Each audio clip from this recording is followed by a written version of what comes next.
because people are poor. Yes. We are not productive. Yes, but you see what you said. How you I agree with you. You said you if you know the reality there is no if. The reality in Nigeria is that if you look at the Nigerian Bureau of Statistics consumption report, there is no consumption in Nigeria. Taxes, I think they said, is it 95% of Nigerians do not have 500,000 naira in their bank account. We can't afford imports of PMS.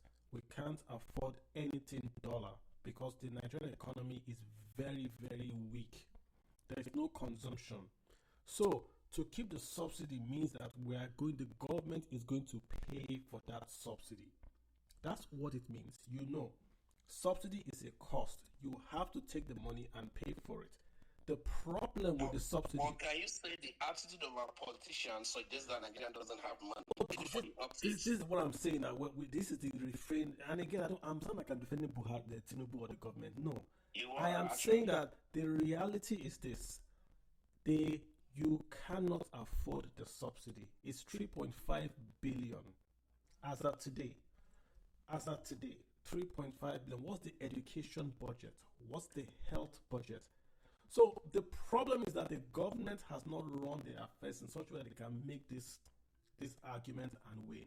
They can't because they've run their affairs in a wasteful manner. If you follow me on Twitter, you know exactly where I stand on government spending. You know exactly where I stand. I've argued Nigeria has a spending problem, not a revenue problem. We all know Nigeria needs revenues. The point I'm making is that we are blowing our revenues on things that are not important.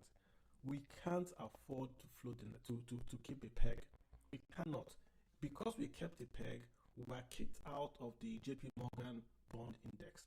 When Nigeria was in that bond index, that means that anybody in the world that wants to invest in emerging markets, invest in Nigeria. We lost that.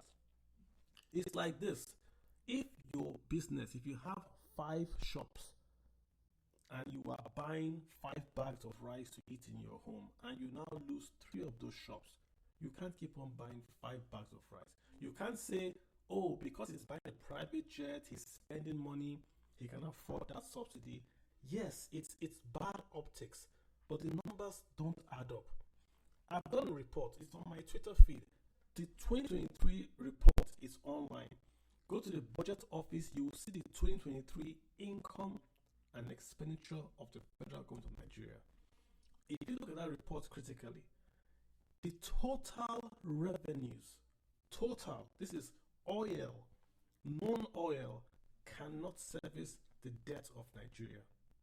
The total revenues, oil and non-oil, cannot service the debt of Nigeria. So we are borrowing money to service our debt. Forget salaries, forget infrastructure. Mr. Kalu, one question for you. Have you asked the government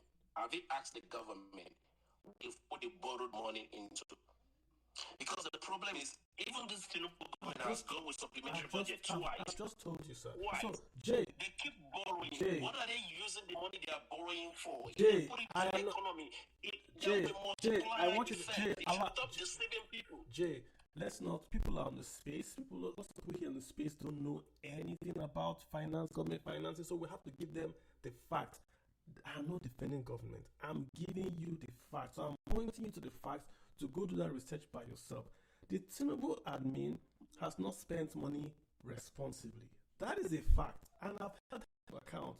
But to say that because they have not spent money responsibly, and not only Tinubu, even the state governors. First light, leave this governor matter. It cut across. First light, leave governor matter alone.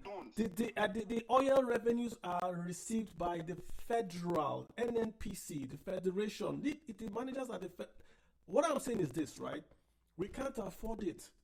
We can argue from here till say Tinubu is buying private jet, but we can't afford the subsidy. That's why I supported the removal, because I assume that when he removed the money, he will take that money and do health, because he's a progressive, isn't he? He said he's a progressive. His party is called AP. That P means progressive. Where I'm from, in America and Canada, when they say something is progressive, it means you're going to invest, tax, and spend.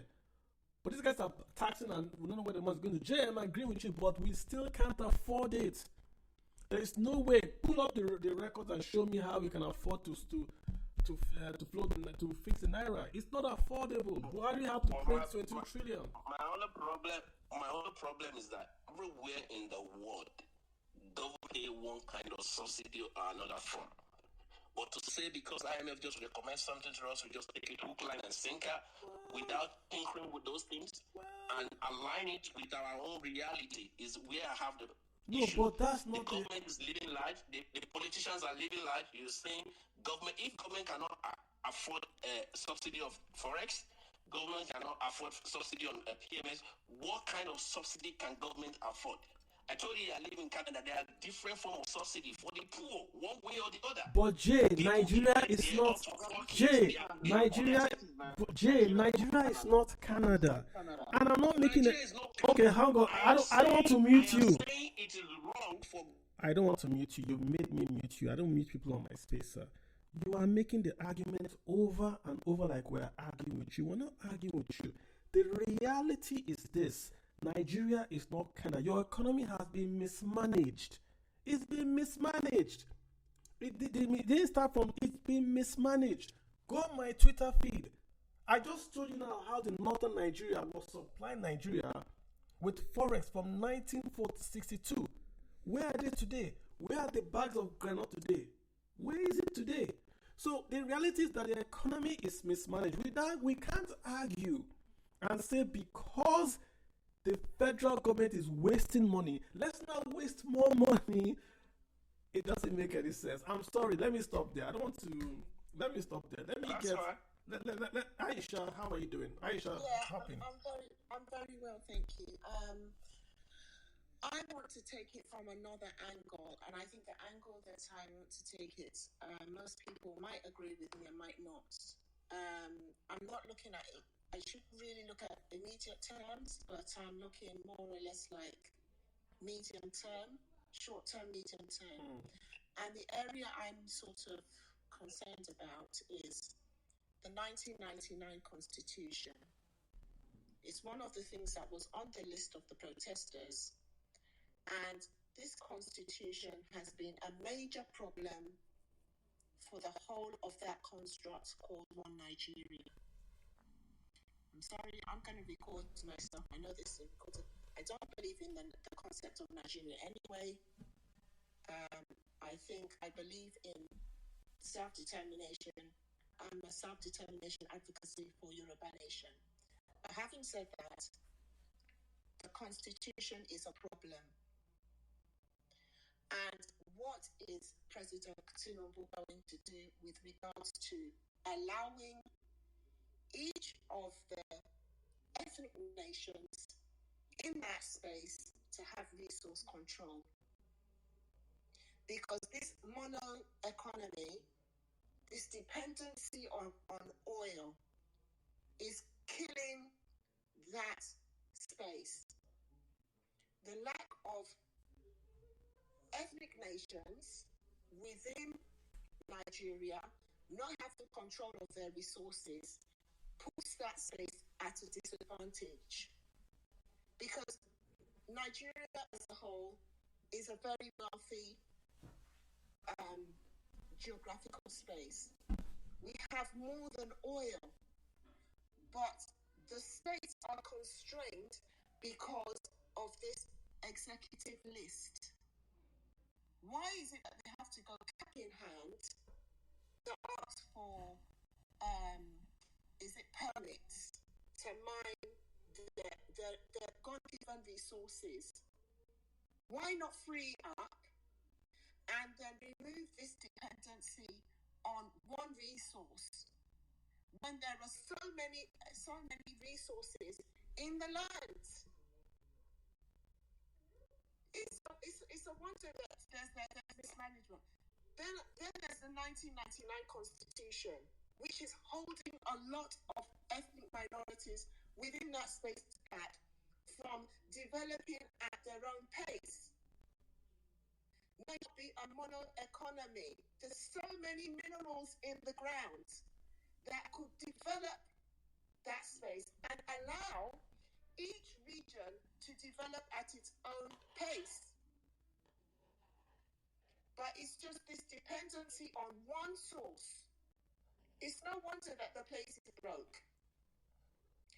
Another area I want to touch on is the security. It's no wonder that there's hunger in the land when the cows are roaming all over the place and eating up all the food. We have had problems in the southwest region where we've had Fulanis coming into the southwest region and eating up all the crops. I have lots of evidence. Are we here to discuss Yoruba Nation or let's discuss the economy? Let her speak. Please, Let her speak. Let her speak. Let us discuss the system. Let me speak. Let her speak. Let me speak, please. Let her speak. Because I'm sure that there are a lot of people, you might not agree with what I'm saying, but there are a lot of people on here that would agree with what I'm saying. And there are a lot of angry people that are on another space that are fuming. And that constitution is on the list. Aisha, you can speak. Aisha, you can speak. I'm just begging you. Just not beg, I take beg you. Because of my space, I beg. Just the tribal things. I'm just looking at the. You can't change constitution the tribal in thing. 10 days. First light, hold on. First light, allow her to speak. She has the floor. First light, she's got the floor. I said it's an option. I didn't say it's an immediate thing. Aisha, go ahead. Aisha, go ahead. I said His Excellency President Mohammed Tinubu needs to look and revisit that constitution. It's not the first time that constitution, the topic of that constitution has been has been raised. It is a major problem. I'm not saying that he should change it right away, but it is something that he needs to address. There are a lot of angry people on another space that the people listening is going into 1,000 and they are angry. And that anger needs to be addressed based on the matters that I am bringing up in this space now. And I'm happy that it is being recorded so that if Mr. President wants to listen to what I am saying, he needs to address the matter of that constitution. He also needs to address the matter of security. How is it? Because somebody made a very, very vital point on that space, that they are able to bring out mass security for this protest, but they are not able to secure the farmers in the farms where these cows are eating away the food. I'm not seeing a sense to that. Why isn't Mr. President addressing that matter? Because these cows are going into all the regions in Nigeria, including the southwest, eating away the crops. The farmers have been chased out of their farms. They're not able to farm. So of course there's going to be hunger. Why is this matter not addressed? Why is it that he cannot put the security apparatus in place in these key locations where the farmers can farm freely, but he is able to mass security to be shooting and killing human beings? It is wrong. So these are the areas. There are immediate points that I've raised, which is the security for the farmers. That needs to be addressed immediately. He needs to put the security apparatus in all the areas where killings are happening because where people cannot farm because of these herders are robbing their cows and these cows are eating away the food. He needs to address that seriously. And then the matter of the constitution. President Tinubu needs to make way for regional governments so that all the ethnic nations inside Nigeria can maintain their own resources. We should not be a mono economy. Nigeria has thousands of minerals that could be contributing to the economy of that place and could be contributing to each of the regions inside that space. Let them have control of those regions. Remove those mineral resources from the exclusive list. And let everyone have control of their resources to grow their region as comfortably as they like. So these are my points, and I hope that you points reach me. Thank you. And this space is, we put it up to, we're asking the question, what reforms do you want to see? She wants to see regionalism, devolution of powers. She wants more security in the farm. Yeah, these are basics she's talking about. She might be saying it in a manner that might sound incendiary, but they're basics. She's asking for security for farmers. She's asking that if you want to mine gold in a state, the state should give you a mining license. She's asking for that. This is Nigeria in 1970. So it's not. No, I'm saying that those things should be those mining lists should be cancelled. Yeah, I'm agreeing with you. You're saying that. Of their resources. Yeah, you still need someone to give you a mining list, whether it's the local government or the state government, even if it's the regional government, you still the government rights to election. Who are going to be the people running the state? The same state governors who cannot allow local government to free. Well, the regional state. Yeah, but the point is that that's what she wants, right? And that's what the space is asking. I understand that. It's an economic. Which people will run that? That's the second matter. It's an economic issue she has brought up that goes. I mean, even if you look at it critically, right? The very essence of Nigeria is the way we are sharing mineral rights. People forget that as of 1970, if you exported crude oil, you retained, I think my calculation about 67% of the total revenues. When Lagos State, if you export goods through the ports of Lagos, you paid excise duties to Lagos, not the federal government, to Lagos State. Then Lagos State remitted to the federal government. 1970, not that far away. So this whole idea of a central FAC, where a state like Taraba will collect VAT and share it, doesn't make any sense. You can't have consumption tax that is shared. But Kay, you forgot that was it last year or 2 years ago when the state governors took the federal government to court? You saw that some states say they are not interested. It doesn't. I don't care what the states say are interested in. I'm saying my own. I don't care what the states say. I understand. I'm just saying that as at 1970, this is how Nigeria was run. If you pull up the GDP of Nigeria from 1960 to this year, look at the areas where we had the fastest growth. You see what was happening. Again, go back to 1962 budget. I'm about to reduce it again. The Nigeria was generating the FX that Nigeria was using. North Nigeria generated 40 million pounds. That was about 24% of the Nigeria's forex. Today, they are doing zero because they left groundnut and chased crude oil. Now they have zero. But if they had remained as a region, i.e. fiscal federalism, if they had fiscal federalism, then you would argue that perhaps the north of Nigeria would have still been generating enough forex to have developed the north. There would have been crude oil, yes, but if they had retained that cotton, granules that they were doing in 1962, then by now the north would have been like Saudi Arabia in terms of infrastructure. It won't be like Yemen, it would be like Saudi Arabia. That's the point. So I think her comments might be, but it's economics. It goes to the very, very core of Nigeria. Let's get Tobe Chukwu in here. After Tobe Chukwu, we'll get Kazim. Tobe, you've got the floor. Go ahead. Yeah, thank you so much, sir. Very wonderful space. So let me just go straight to the point. In my opinion, I believe that a short-term, reasonable short-term target for the current administration is to subsidize agriculture. I've heard it so many people have said it. Singapore, when we compare Nigeria, with countries, you can comfortably compare with some of these Asian countries because Nigeria started well before many of them. Singapore is an example.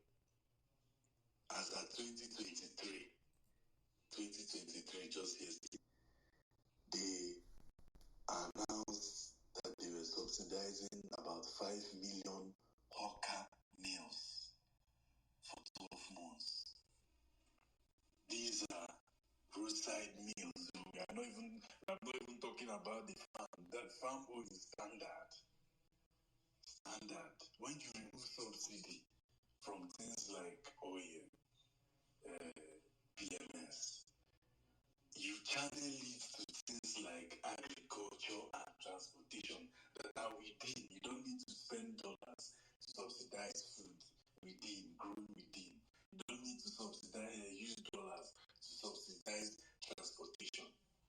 And when these things are in place, it can cushion the effect of all these policies like subsidy removal of PMS and even the one on electricity tariff and even the floating of the naira.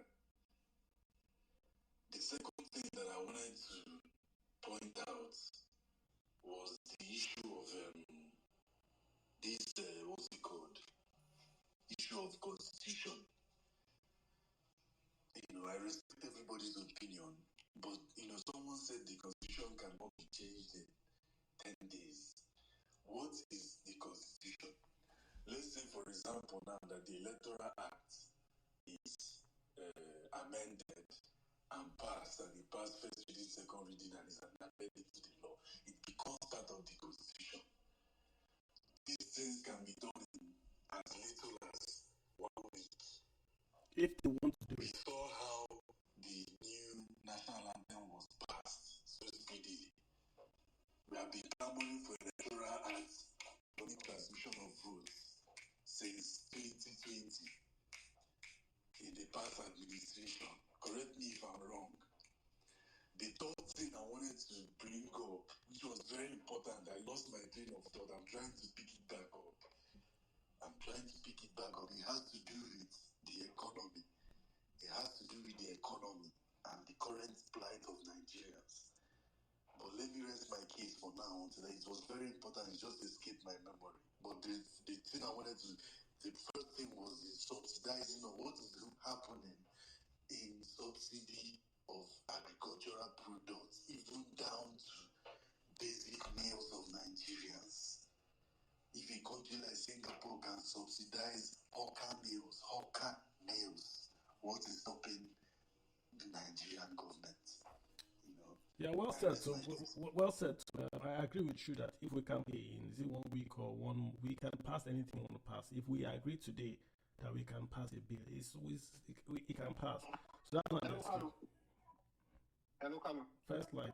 You can't. You can't. Yeah, if it has to do with constitution, you can't pass it in 1 week because it has to go to the 2/3 of the state. Are they not in Nigeria? Are they in Togo? Where the 2/3? Are the 2/3 states not in this country? Why he said 1 week? National Assembly thing, there are two different things. If they call the meeting, if they say, if Tinubu comes today and we agree as Nigerians that want to pass change constitution in 1 day, they will pass the bill in the morning. It will go to the state in the afternoon. Come back in the evening. He will sign it in the evening. I'm saying that the point I'm saying is that it's what you want to do. It's not. I'm not saying it's going to happen that way, but it's whatever you say you want to do. I mean, it's not. They're not going to the moon now. It's not by prayer. So first, leave this matter. You will see when the other state will tell you, the one state will tell you that we are not interested. It happened in Buhari. A US diplomat came to Nigeria. No, listen. I just wanted to ask first light because I don't think it's correct though. Which state assembly has authority over the National Assembly? I don't think you're correct though. I don't think you're correct. When you want to pass a bill, when the National Assembly power, when it comes to constitutional amendment, 2/3 of the states in Nigeria must also assent to that law. 2/3 of the Come a second. Oga, 24 states. In the National Assembly. Not State House of Assembly. This gentleman that is speaking about the Constitution, this is why you're having problems with people protesting. Because you're making out as if those people that are passing those laws are the be-all and end-all. You have a lot of angry citizenry. Aisha is not the House of Commons. When you you're changing constitution, you send it to state assembly. When it's approved in the Senate, don't send it to state assembly. You don't send it to state assembly. They are not the people. So what is the state? So what happens when you amend constitution? How does it work? Let me explain to you, Mr. First Light. To sit down and be God over these people. They were voted into power to serve. They are the servants. The people. Nobody disputes that. Nobody disputes that. Nobody disputes that, Aisha. You cannot. Nobody disputes that. I'm just telling you how it works. This is how the constitution works. When you are amending constitution, it goes to the state assembly. Okay. I'll let you guys have your. Okay, I'll let you guys. So I mean, the point. I think Tobechuku, to be clear, I think if you pass a constitutional amendment, it has to go to 2/3 of the states to amend to. I think that's the process. Mr. Gallo, when you look at it this way, the states you're talking about, the 2/3 of the states you're talking about, they have representatives in that National Assembly. And when you talk about constitutional amendments in a broad First Light, you've got to let people speak. You've got to let people speak. In that constitution, there are different acts in that constitution. Just like if you look at the entire constitution, there is the electoral act here that is under the Nigerian constitution. If you amend the electoral act today, just like was done in the previous administration, even though they did not add things like electronic voting and the rest of them, if you amend that electoral act, automatically you have amended the Nigerian constitution. I see what you're saying. So what you're saying is that if they amend, for instance, the act FARC is in the constitution. So if they come today and say, and they pass a bill to say that they're going to make FARC now maybe 40% derivation. If it's voted by 2/3 of the House, Senate, and President side, you saying it's amended. That's what you're saying. I'm not a lawyer. I'm just okay. Correct. Very correct. I'm learning this. I don't know if you know, send me a DM if it's wrong. I don't know. I don't know. Send me a DM if it's wrong. Kazim. Kalu, please. Kalu. I don't know. First Light. I don't know. If it is it's like saying that the reason every time the electoral Supreme Court throw it out because the constitutional aspect of it is not amended. Constitution is greater than any law in Nigeria. All of us know. Don't worry, somebody will send me DM very soon. If you are amending anything from the Constitution, it has to go to 2/3 of the states for them to assent to it. If you get but do you get the point he's making? The point is making is that of the state representatives in the National Assembly, not the senators and the state assembly, they are not the same. Okay, let's leave it, guys. Guys, let's leave it. An expert will DM us very soon on if we have to go to the states, or if somebody will DM us very soon. I don't know. So let's just move on. If you know if we have to amend the constitution, if it has to go to the states, or if the guys in the states can do it, please DM, help us out. We're laymen. Kazim, you've got the floor. Kazim Ayodele Lasisi. Kazim, let's get Patrick Chase. Patrick, what's in your mind? Patrick, what's in your mind? Go ahead. What's happening? Patrick isn't ready. Kazim isn't ready. Jesus, man. You guys. All right, guys, we'll stay there for 3 hours. I think we should have to wind down this baby down, so you guys can let you guys go and go get some rest. Just my windfall, second to last. After windfall, then we take SARS, then we call it a day. So windfall, go ahead. What's up? Village people have come, so we'll have to wind this space down, guys. Hey, it's been my pleasure to host you guys. I can host you. I can hear you. Go ahead, real quick. Yeah, go ahead. I can hear you. Okay, yes. I want to draw back a little. Why this protest is ongoing is basically because of hunger in the land. Hunger, pure hunger. Yes, it's an acute hunger. Even within my own family, the expenditure has risen on a high note. So there's one thing about I want to point out is if we do not plan, we plan to fail. Which every government will come and say what they have planned and they failed woefully on execution. What I want to, the last speaker has said something about agricultural production, but I want to point out some things.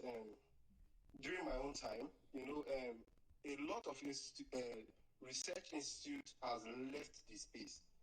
I want to bring up Fadama, which has been in depth on researching and developing farmers at the rural areas during this happened during Jonathan's time towards the ending and it stopped automatically. What happened? We start having dwindling effects, dwindling productivity on that space. During my own, what they call Fadama guys, when we went into Fadama guys, they brought out loans, they put in people into the farms. But what happens? Due to follow up, they stopped at that point of graduating people, putting them in the farms to follow them up and see results. This has been institutional failures. They feel that, oh, they are doing us a favor doing that. But no, these are backdrop of institutional failures over and over time. This is why I love Kalu when he said FGM. He doesn't put it at a particular president. It's institutional failures over and over and over and over time. Sorry, I'm an agricultural economist. I will tell you what has been happening. People go to farms, yes, but productivity has reduced even while people were trying to go back to their why people were farming because lack of inputs, lack of extension services at that point. So we lost at the Ministry of Agri to provide food.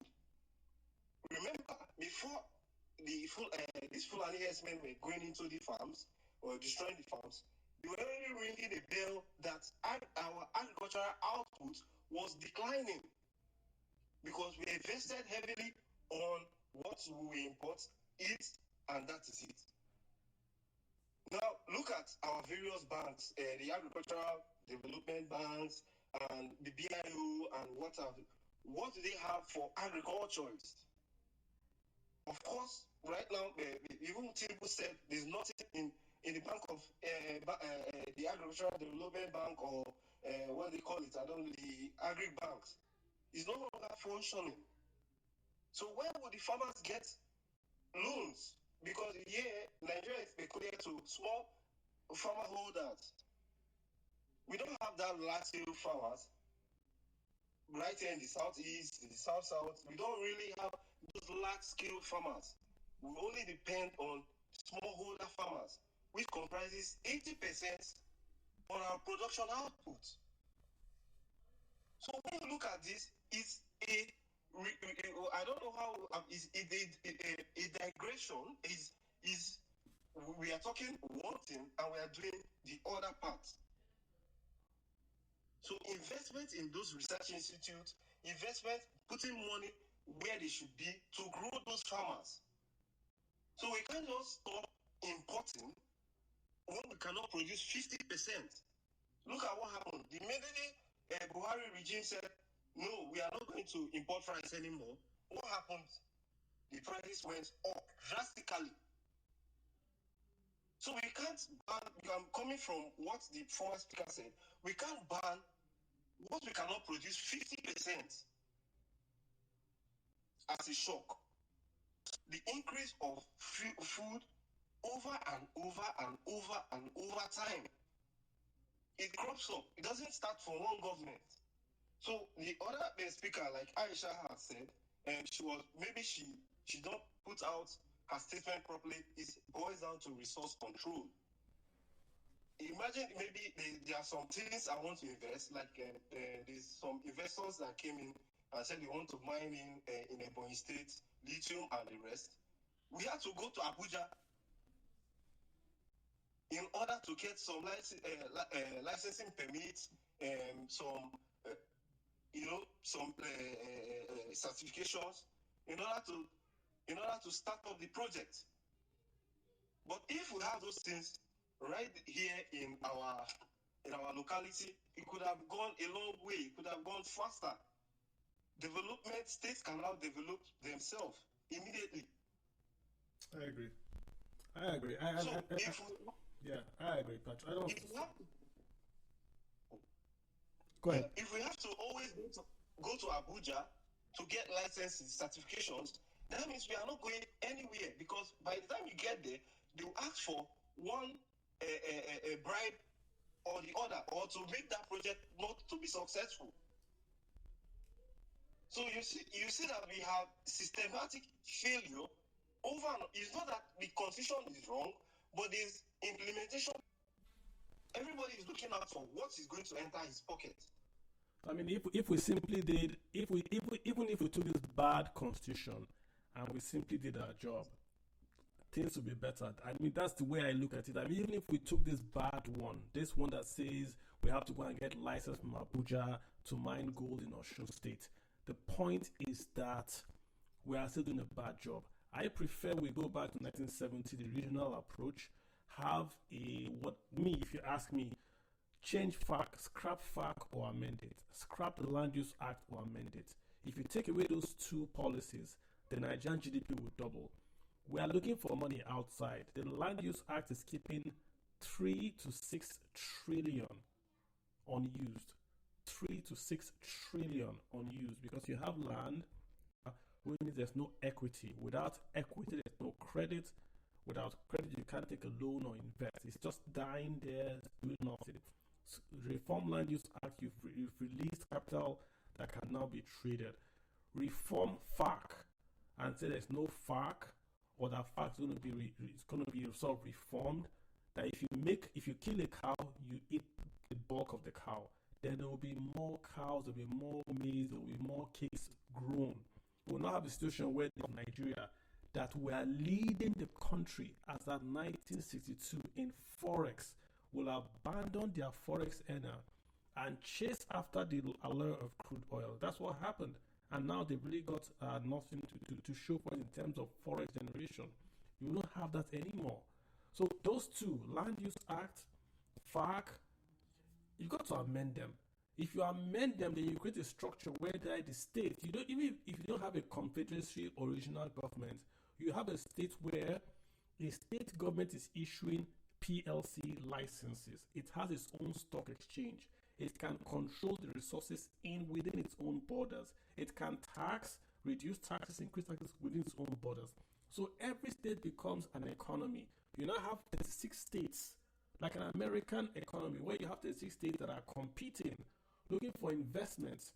If you have that, then costs start to go down. You will now see Bauchi will say, hey, come and open up a factory in Bauchi State. You will not pay us any taxes. Then Lagos will respond. Then Abia will respond. Then Sokoto will respond. So you have states competing because they get within their borders, make your money, then pay a tax to the federal government to take care of the national things like the defense, the court system, commerce, currency, things like that. But why should the federal government be issuing state mining licenses? Why should the federal government be determining what companies will pay tax in the state? It doesn't make any sense. Road service, Federal City Corps is issuing licenses. Federal. Why is federal issuing licenses for cars that are driven in the state? It doesn't make any sense. Small things like this. So take these powers away. Railways, it should be regional, but the state should have the authority. The authority should basically come together and create a regional field they can build the railway on a regional basis and then connect with other regions, but not the federal will say we control rivers, ports, railways, agriculture, anything below ground is ours. Doesn't make any sense. All right, folks. I thank you guys all for speaking and hanging out with us. On the religion, we spent 3 hours on more hours talking about Nigeria because we love Nigeria, right? We love Nigeria. We want Nigeria to develop. I think the president has spoken. I haven't had anyone today's space say that he's been impressed by what the president has said. I have the list of what the government has said that they have achieved. 9.1 trillion our revenues growth has basically they've created 9.1 trillion. So the question is, where's the money? They've reduced revenues, the percentage of revenues on debt service from 87 to 68 in the last 13 months. But they are borrowing again. Last week, we had a guy from the World Bank here. We calculated the borrowings from the World Bank. Already, they are nearly at 4 billion. 4 billion new borrowing already from the World Bank. This is minus what they are borrowing from the CBN. So already they are going more and more borrowing. They've just increased ways and means. Ways and means is now increased to 10%. So you have 5 billion obligations cleared. Yes, but you are borrowing again. 1.6 million barrels per day production level. Okay, but you have allowed oil theft for all this while, for a whole day. You've allowed oil theft. CNG buses, where are they? Where are they? Student loans, you just started that. You just started that, right? Consumer Credit Corporation, you just started that. Additional funding for students loans and credit corporation, 50 billion, because people screamed, but you've just started that. So the bulk of your credit consumer corporation, students loan, they are all new policies. You've been in office for nearly 2 years. Why just in 2024, June, July, August, are you just starting this? 620 million for secured for digital and creative enterprises. That's a loan. For what? Is it for food or for AI? Do we need AI or do we need food? 3 million talents program to do what? What is that all about? 560 billion naira released to states. That money is gone. 560 billion released to states is gone. It's gone. It's whether it's wasted, it's gone. 600,000 nano businesses have benefited from grants. What nano grants? Who benefited? Give me a name. Who benefited? 75,000 processed for 1 million naira loans. Where are they? Minimum wage of 70,000 naira. How are you going to fund the 7,000 minimum wage? Housing units, 100,000 target. It's a target. You haven't built anything. 10 million hectares. 10 million hectares from where? The points I'm making, all these things sound good on paper, but people are saying that they are hungry. They need to eat food. I've not seen a plan that says we're going to import rice from India. It's going to go to the local government. Go to local government area with your phone. We'll take your phone, cell phone number, and you get a bag of rice. People want food and they want it now. They don't want 1 million hectares. They don't want nano grants. I'm being as direct as I can be. I see here is very, very good. But these are medium to long term. Right now, people are hungry. If you take food, I remember when we had the beans scare in Lagos, the government of Lagos didn't have to cook beans on all the junctions. I used to live near Ojota then. On Ojota, the bus stop there, they were cooking beans there. Right there at Ojota, you can come with your plate and take beans. It has to get that drastic that you are literally giving people food. If you bring food today to the junctions, the protest will die tomorrow. Don't bring police. People are hungry, Abi. Take one bag of rice and start to put on all junctions by 2 a.m. Put bag of rice. Every 2 a.m., put bag of rice. Every 2 a.m., put bag of rice. Let me see who will come out and protest again. People won't come because that's what people are saying that they want. They are calling your phone, Mr. President. They are saying, pick up the phone. They are hungry. But you're not picking the phone up. You send the army after them. Some are being killed. You send the police, Some are being killed. They are your children too, Mr. President. You've got to answer them. Words don't have a meaning.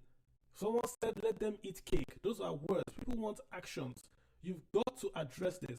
If this protest dies down tomorrow, all you've done is swept it away. That's all you've done. You've swept it away.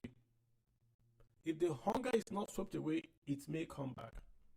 So let's get real here. It's our country too. I want the country to succeed. I want people to get to have a better life. No killings. If people talk, listen to them. Don't kill people because they are protesting. Please. Listen to them. They're your children too. On that note, guys, let's call it today. Thank you so much, everyone that's spoken. I appreciate you all. Let's go to this week, and I hope there will be peace. Next week, we'll be back here to talk about money, the economy, and finance. My name is Kalu, and I'm going to be your host again next week. Oh, next week, I might not be here, guys. I'm going to Houston next week. So I might not hold the space next week. I'll let you guys know. If you're in Houston, hit me up with DM. Harris or Trump? Harris or Trump? Which of them are you? I think that if you ask me, right, I think that the GOP will win the presidential election simply because the Americans are saying that their major issues are inflation, which is the economy, and immigration. And I think the GOP is leading on those issues. Americans are not voting according to issues. I must caveat. But I think Mr. Trump seems to have the wind behind the sails. I'm not sure. Even though he's not answering even the economic question directly, he's answering. See, this is politics, my brother. It is politics. It's politics. Mrs. Harris, Mrs. Kamala has a great story behind her. Immigrant, lady, first AG, first VP, might be first president. Has achieved from the quote unquote slums to where she is today. Has a great story, but she talks in rhymes. She has not won one election. She hasn't won one vote. She became VP without winning one vote. She ran for presidency, then didn't win, had to drop out. Why did she drop out? Because she didn't win one vote in the primaries, Democratic Party that Joe Biden won. But that's not what I said. She didn't win any presidential vote. That's what I said. She didn't win any votes on the senator is state. Presidential is nation. So she hasn't won. She hasn't. So she's got to tell people what she will do for them. Not to say I hate Trump. She's got to say this is how I'll fix inflation. This is how I'll fix immigration. You can't say you want immigration because it's a nice thing to do. People are saying there are too many. So for politics' sake, you answer that question. But you just simply can't say ignore it, they are racist. No, that's not it. Look at England today. Trump should debate her. That's what we want to debate. Let him debate her. I know as at last count, Trump has said he wants a debate, but not on ABC. Because he's suing the ABC host. So he's saying, I do not want a debate on it. I'll debate you somewhere else. She should take up the challenge. Go debate him somewhere else. No. She wants a debate on ABC with no rules as Joe Biden. Trump wants it on Fox with an audience, so they are still not meeting themselves. We gotta go, guys. Thanks, guys. Thanks, everyone. See you guys. You guys have a good one. We'll see you in 2 weeks, right? Yeah, if you're in Houston, send me a